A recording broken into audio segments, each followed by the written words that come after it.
What's going on, wrestling family? Welcome back to the channel. So, according to a lot of rumors and indicators, it all suggests that The Rock versus Roman Reigns is going to happen at the Elimination Chamber. I'm not going to lie to you guys. It doesn't feel good in my stomach, but it makes a lot of sense. It makes a lot of sense. But I still believe that there is a high probability that this match could still happen at WrestleMania. Now, before I get into that, let's talk about the whole Australia situation. So, we got reports from Wrestling Observer, specifically Dave Meltzer, and you guys know how I feel about Wrestling Observer. I don't have a problem with them, but I take a lot of what they say with a grain of salt.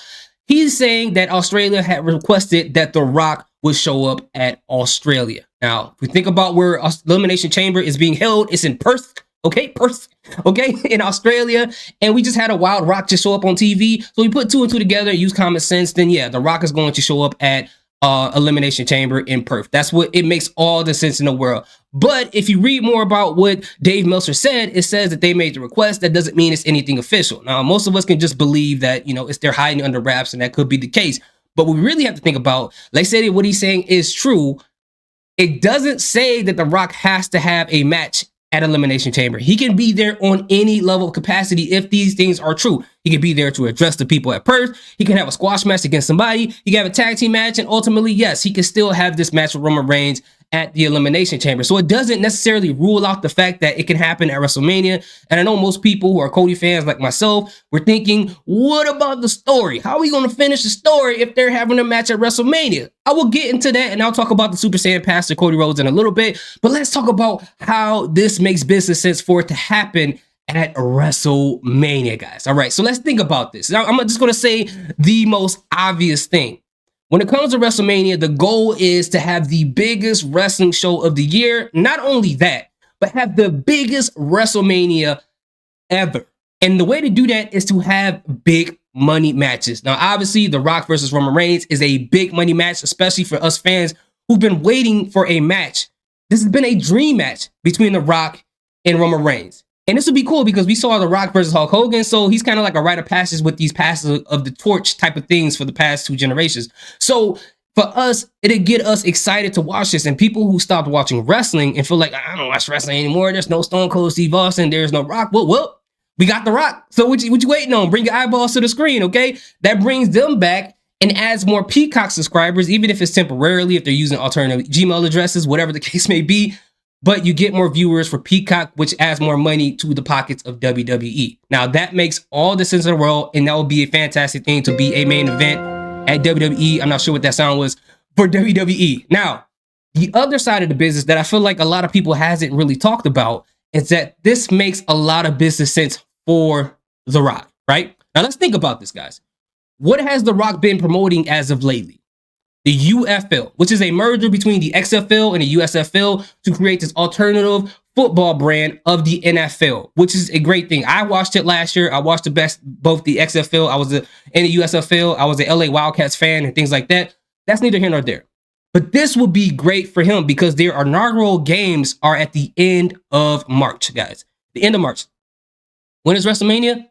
A week later, right? The first week of April. So this will be a great opportunity, if I don't know if he has this in his contract or not, for The Rock to be like, hey, if I'm going to help you guys by showing up at Elimination Chamber and also having this match at WrestleMania, which is going to help you guys do some numbers, I'm going to need a favor. I'm going to need you guys to promote the UFL leading up to the inaugural games and even at WrestleMania, at the biggest wrestling stage of the year. And I wouldn't even be surprised if he said, hey, we're going to have a tribal combat match between The Rock and Roman Reigns brought to you by Terramana. Like, I wouldn't be surprised. That will make all the business sense in the world, right? So for them to promote that. Now, think about this as well. Because just because you put the UFL on a wrestling show as an advertisement, I'm not sure what channel the UFL is going to be on. If it's Fox and it's perfect, this will work perfectly with that. But it doesn't necessarily mean that people who don't watch football are going to all of a sudden watch football just because it's posted on WrestleMania or any wrestling show. That doesn't guarantee that. But the way that we can do that is the week before the inaugural games, you can have Roman Reigns in the ring doing something, talking, blowing smoke up his butt, or whatever you want to call it, right? Gassing himself up, whatever the case may be. Have The Rock come out there and embarrass him like The Rock usually does with people. Embarrass the tribal chief in front of everybody, right? Make him look stupid in front of the bloodline and have the bloodline questioning him, and have him have Roman Reigns feel that people are losing respect for him because his pride is so high he can't handle feeling embarrassed or feeling like people don't respect him. Now, at the end of the episode of SmackDown, you can have him backstage talking to Paul Heyman and say, you know what? Hey, the Rock's having that inaugural games this weekend for the UFL, right? Paul Heyman, as usual, yes, my tribal chief. Yes, my tribal. That's just how. That's all he says. Yes, my tribal chief. Okay, now that could be a hint, which WWE has been doing so great this year with hinting the match between CM Punk and Seth Rollins. That could be a hint and doesn't necessarily confirm that Roman Reigns may show up at one of those inaugural games. Now, all the wrestling fans who don't watch football, you can bring their eyeballs over. It may not be consistent fans, but at least for the inaugural day, you need to buffer up those viewers as much as you can because that works for advertisers. That works for all different types of things as far as making this season a success, because obviously the USFL wasn't successful, which is probably why they merged with the XFL, which had a better, more successful season. So that'll help out that business as well. And again, we can have it sponsored by Terramana, but it can help that out as well. Now, Roman Reigns, by showing up at the UFL, they should have him show up at the end of the day after all the games are over, because we want it to be focused on football and that's necessarily wrestling. And when he's there, he doesn't have to have a match against The Rock or anything, or jump The Rock, because I think that will be very corny, right? He can just pick up the mic and just say something to try to embarrass him, or it don't even have to be on any of the live televised games. It can actually be this YouTube side thing where they have on WWE.com or something, where the people who are watching UFL, if they stopped watching wrestling, like I said before, they know who The Rock is. They can get them to watch WrestleMania by them advertising WrestleMania on the UFL, and then on WrestleMania, advertising the UFL so people can watch the second week of the UFL. So you got this cross promotion that definitely works on both ends. You got merch from The Rock going up. You can have merch from The Rock for the UFL going up. It's so many things that can have. It's so much money. You got The Rock getting Dingo Baby money from Australia. Then you got them getting Philadelphia Eagle brotherly love money from Philadelphia. He's getting a bag from all over the place at the same time. Buffering up the promotion to all his different brands. Zoa can be involved, all that stuff. This will be great for him. Now, people are wondering how this is going to work out for Cody Rhodes. How is he going to finish the story and things like that? And I'm a fan of the Super Saiyan Passer as well, so I'm hoping that he has an opportunity to finish the story. And for this match between The Rock and Roman Reigns to happen at Elimination Chamber, that makes sense for that to happen. But let's play a little bit of fantasy booking. If you guys say, fantasy booking a little too seriously, you might want to exit out this part of this video, but let's just play a little fantasy booking. Let's say that The Rock versus Roman Reigns is happening at WrestleMania, and let's try to make it in a way where Cody Rhodes can still finish his story at WrestleMania, because everybody wants him to finish his story at WrestleMania as this big spectacle, right? So what can actually happen is The Rock versus Roman Reigns can be the main event of night one, of course. Roman Reigns beats The Rock.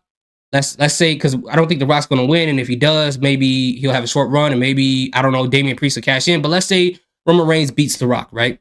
That's a notch under The Rock's belt, Roman Reigns' belt. Have him destroy The Rock. Destroy The Rock in front of the eyes of everybody. Now, all old fans, they know who The Rock is, so they don't really know who Roman Reigns is. All they know is this is my favorite wrestler, or one of my favorite wrestlers, and he's getting beat up by this new guy that I don't know and I don't respect. So now you got Roman Reigns gaining a lot more heel heat from people who don't necessarily watch wrestling, the casuals, right? And in that moment, you can have Cody Rhodes come out and try to help Roman Reigns, which we can translate that heel heat that Roman Reigns has and try to transfer it over to Cody Rhodes to get more babyface love. You know what I'm saying? Babyface love.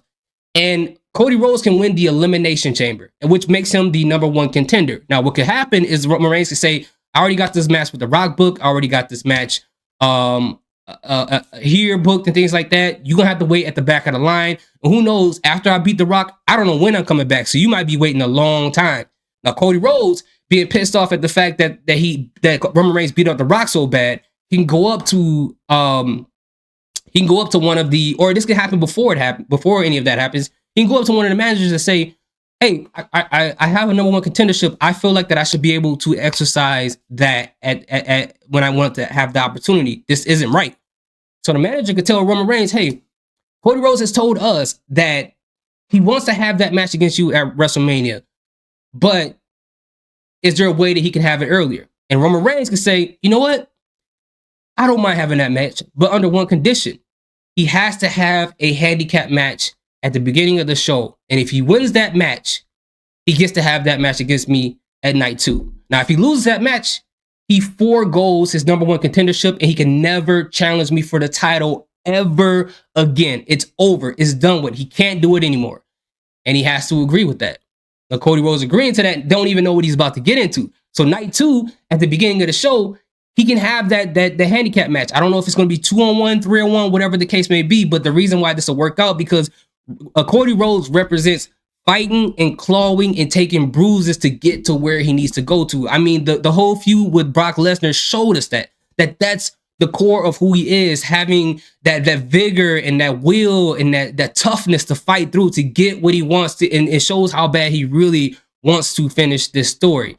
Now, by him winning that match, it works out, because if Roman beats The Rock, by him beating The Rock and having a secondary match and Cody coming in there with a fresh body, it seems like that Roman Reigns is at a disadvantage, and it cheapens the win by Cody Rhodes. Now, Cody Rhodes having a brutal match on a 102, 103 handicap match, he has less time to rest. He's already beat up, so he's going into the Roman Reigns match with a disadvantage, which is great for a babyface to go in and actually win that match, with the Roman Reigns not having the support of the bloodline, because they can make a storyline where that's all not working out. I mean, I feel like they should have that match between Jay and Jimmy at WrestleMania, and however way it ends up, they can turn it out to be where they both agree that they don't need to be a part of the bloodline, and somehow Solo can get distracted by that, or maybe Solo can still be around. But at this time, as opposed to last year, Roman Reigns is not going to have as much help as he did before when he faced Cody at last year's WrestleMania. And for Cody to win that match, and this match doesn't have to happen at the end of the night, it can happen like way earlier in the night, therefore having a big moment for Cody Rhodes, but not enough to where it overshadows what people are assuming to be CM Punk versus Seth Rollins for that title, which I think that's cemented in stone, to be honest with you. But I think that can happen that way, and he can finish the story that way. And everybody can't have the main event. I'm sorry, it is what it is. But I think if they going to go that way, to have Cody do it while still having The Rock and Roman at WrestleMania, that's probably the best way to go. And it may not be, who knows? But if their match happens at Elimination Chamber, it's obvious what they should do with Cody Rhodes. But anyway, I've been talking too long in this video. I'm sorry, guys. I have to cut it off right here. Let me know what you guys think in the comment section. Oh, by the way, I've did a video of how to book the match between these two months ago. So this video right here, I'm going to post a link in the description. Go ahead and check that out. Thank you guys so much for watching. I appreciate each and every one of you guys. Salute, peace, have a good day.